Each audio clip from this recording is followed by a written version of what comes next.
નમસ્કાર મિત્રો, બાળકોને દૂધ પીવડાવતા હોય તો સાવધાન થઈ જજો। રાજકોટ રેન્જ પોલીસ દ્વારા ભેળસેળ યુક્ત ખાદ્ય પદાર્થો સામે કાર્યવાહી કરવાની સૂચના આપવામાં આવ્યા બાદ પાટણ વાવ પોલીસે ઉપલેટા તાલુકાના કાથરોડા ગામમાં મોટી કાર્યવાહી કરી છે। પોલીસે રહેણાંક મકાનમાંથી નકલી દૂધ બનાવવાની પ્રવૃત્તિ ઝડપીને આશરે 800 લીટર શંકાસ્પદ દૂધ અને 200 કિલો દૂધનો પાવડર આમ પામ ઓઇલના ખાલી ડબ્બા સહિત કુલ રૂપિયા 1.2 લાખનો મુદ્દામાલ જપ્ત કર્યો છે।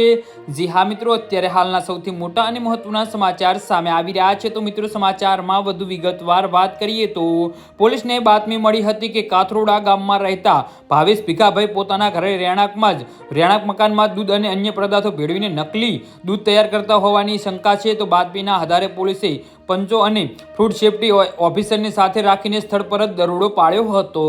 જી હા મિત્રો, તો આના વિશે તમારું શું કહેવું છે તો નીચે અમારી કમેન્ટ બોક્સમાં જરૂરથી જણાવજો અને અમારી યુટ્યુબ ચેનલને સબસ્ક્રાઇબ કરવાની ભૂલતા નહીં। ધન્યવાદ।